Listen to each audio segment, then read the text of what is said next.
Cricket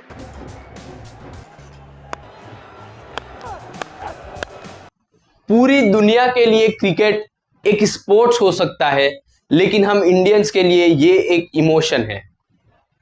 It's not a sport, it's a religion in India. The people of Kolkata is performing Puja Archana so that India could beat Pakistan. और इस sports की एक सबसे बड़ी league है IPL.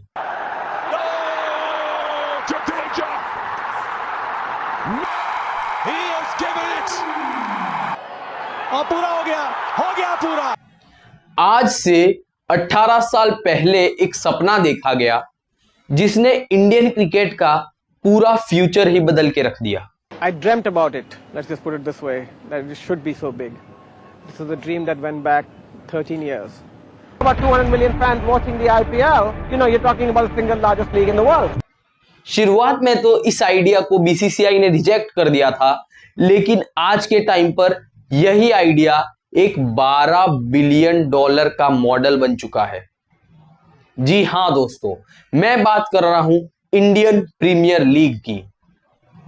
Indian premiere league पूरी दुनिया की सबसे बड़ी और सबसे महंगी और सबसे ज्यादा पैसों वाली लीग में से एक है। आज की वीडियो में हम बात करेंगे आईपीएल का आइडिया कैसे आया, किसके द्वारा आईपीएल का आइडिया लाया गया और कैसे ये एक दुनिया में सबसे बड़ा बिजनेस मॉडल है या दुनिया का सबसे महंगा लीग कैसे बना। आज की वीडियो में बात करते हैं इन सारे टॉपिक्स पर और सारे क्वेश्चन के आंसर मैं देने की पूरी कोशिश करूंगा, इसीलिए वीडियो में एंड तक जरूर से बने रहें।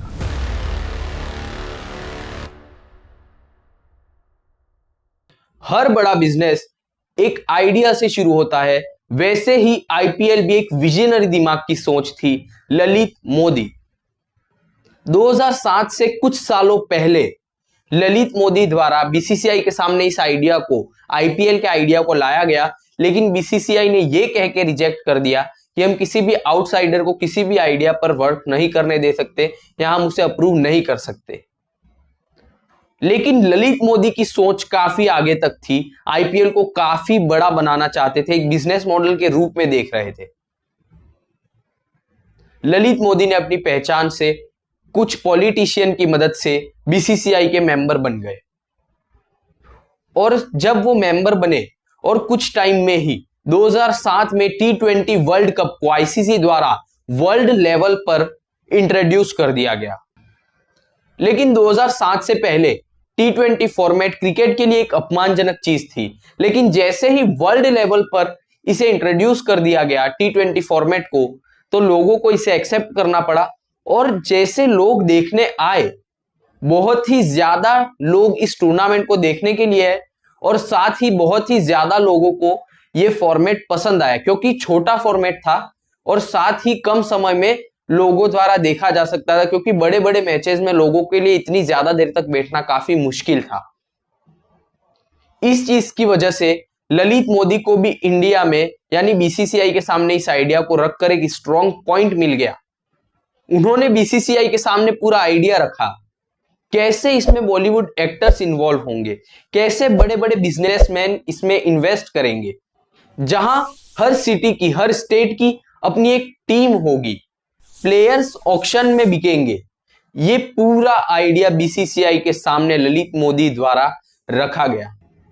पहले इस आइडिया पर थोड़ी चर्चा हुई, लेकिन जैसे ही शरद पवार जैसे इन्फ्लुएंसर ऑन बोर्ड आए तो इसे अप्रूव कर दिया गया और आज हम देख ही सकते हैं आईपीएल कितनी बड़ी लीग बन चुका है।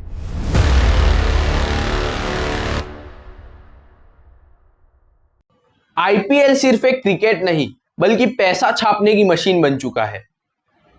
अब हम बात करते हैं कैसे आईपीएल ने एक $12 बिलियन का बिजनेस मॉडल खड़ा किया, जिसमें सबसे पहला आता है ब्रॉडकास्टिंग राइट्स।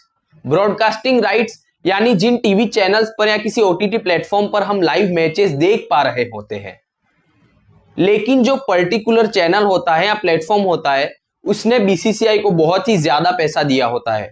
जैसे कि 2022 में बीसीसीआई ने इन ब्रॉडकास्टिंग राइट्स को डिजिटली और टीवीज के लिए अलग अलग बेचकर एक रिकॉर्ड भी बनाया और मैं बताता हूं कि कितना पैसा ये चैनल्स या प्लेटफॉर्म्स देते हैं। जैसे वाइकॉम 18 ने जियो सिनेमा के लिए लगभग 23,000 करोड़ के आसपास पैसा लगाया, रुपीस दिए बीसीसीआई को इन ब्रॉडकास्टिंग राइट्स को डिजिटली खरीदने के लिए। और टीवी के लिए स्टार स्पोर्ट्स ने भी लगभग 24,000 करोड़ के आसपास रुपए दिए बीसीसीआई को।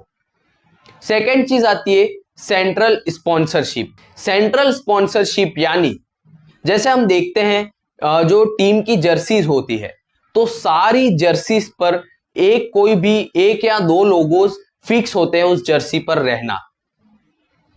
वैसे ही आईपीएल का टाइटल खरीदना, यानी कि जैसे अभी चल रहा है टाटा आईपीएल, तो वो टाटा जो है वो लगाने के लिए टाटा ने बहुत ही ज्यादा पैसा दिया है सिर्फ टाटा आईपीएल कहलाने के लिए। कभी भी हमने आईपीएल नहीं सुना है, किसी पर्टिकुलर टीम के नाम के साथ ही सुना है इसे। जैसे थोड़े टाइम पहले ये वीवो आईपीएल था और उससे भी पहले शायद ड्रीम 11 आईपीएल भी था। तो वैसे ही अलग अलग कंपनीज बहुत ही ज्यादा पैसा लगाती है अलग अलग टीम्स के जर्सीज पर अपना लोगो लगाने के लिए, अपनी ब्रांड को जो है एक अलग लेवल पर ले जाने के लिए, क्योंकि आईपीएल एक बहुत ही बड़ा बिजनेस मॉडल बन चुका है। तो ये होते हैं सेंट्रल स्पॉन्सरशिप्स। तीसरी चीज है फ्रेंचाइज रिवेन्यू, यानी कि जो फ्रेंचाइजीज होती है वो बीसीसीआई को पैसा देती है अपनी टीम आईपीएल में उतारने के लिए, लेकिन वो रिकवर हो जाता है टिकट से या फिक्स्ड स्पॉन्सर्स से या अलग अलग तरीके से, कैसे ना कैसे करके ये पैसा रिकवर हो जाता है। फोर्थ है ticket sales and in stadium ads. पहले हम बात करते हैं टिकट सेल्स। तो टिकट सेल्स से किसी एक टीम को लगभग 3 से 10 करोड़ तक का जो है रेवेन्यू जनरेट होता है। और सेकेंड चीज इन स्टेडियम एड्स, यानी स्टेडियम के अंदर जो बाउंड्रीज पर जो लोगोज लगे हुए होते हैं, किसी ब्रांड का नाम होता है और जो बाउंड्री होती है उससे थोड़ा पीछे साइड जो एलईडी चल रही होती है जिसमें अलग अलग ब्रांड्स के लोगो आते हैं, इन सारी चीजों का पैसा बीसीसीआई को मिलता है। यानी इससे भी बीसीसीआई को काफी अच्छा रेवेन्यू जनरेट हो जाता है। पांचवा है फैंटेसी स्पोर्ट्स एंड लाइसेंसिंग, यानी कि जो फैंटेसी स्पोर्ट्स जैसे हम देख पा रहे हैं माई 11 सर्कल, ड्रीम 11 और बहुत से ऐसे हैं जो बीसीसीआई को पैसा देते हैं इस लाइसेंस को खरीदने के लिए। तो इससे भी बीसीसीआई को काफी अच्छा रेवेन्यू जनरेट हो जाता है। लेकिन जहां पैसा होता है वहां पॉलिटिक्स और स्कैंडल जरूर होता है। आगे बढ़ने से पहले मैं दो टर्म आपको समझाना चाहूंगा। पहला है स्पॉट फिक्सिंग और सेकंड है मैच फिक्सिंग। स्पॉट फिक्सिंग यानी किसी टाइमलाइन को, किसी पर्टिकुलर प्लेयर को, किसी पर्टिकुलर चीज को या किसी पर्टिकुलर ओवर को फिक्स करना। यानी जैसे मैं एग्जांपल के थ्रू समझाऊं तो कौन सा प्लेयर कितनी डॉट बॉल्स डालेगा या जो बैट्समैन है वो कितने रन बनाकर आउट हो जाएगा। ये जो छोटी मोटी चीजें होती है ये स्पॉट फिक्सिंग होती है। लेकिन मैच फिक्सिंग यानी पूरे मैच को ही फिक्स कर देना, इस पर्टिकुलर टाइमलाइन पर ये होगा, ये बैट्समैन इतने रन बनाकर आउट होगा, सारी चीजें एक एक चीज फिक्स होती है, उसे मैच फिक्सिंग कहते हैं। लेकिन आज तक मैच फिक्सिंग का इतना कोई सॉलिड प्रूफ नहीं आया है। बहुत सी उड़ती उड़ती खबर तो आई ही होंगी, लेकिन कोई सॉलिड प्रूफ नहीं आया है मैच फिक्सिंग का। लेकिन स्पॉट फिक्सिंग 2013 में हुई थी, जिसका वैलिड रीजन या सॉलिड प्रूफ भी मिल चुका था। 2013 में आईपीएल को इस स्पॉट फिक्सिंग स्कैंडल ने पूरे तरीके से हिला के रख दिया। श्रीशांत जैसे प्लेयर अरेस्ट हुए, बुकीज की कॉल रिकॉर्डिंग्स भी मिली और राजस्थान रॉयल्स और सीएसके जैसी बड़ी बड़ी टीम्स पर एलिगेशंस भी लगाए गए। ललित मोदी जिन्होंने आईपीएल शुरू किया था, उन पर फाइनेंशियल मिसमैनेजमेंट के एलिगेशंस लगाए गए और बीसीसीआई से भी उन्हें निकाल दिया गया।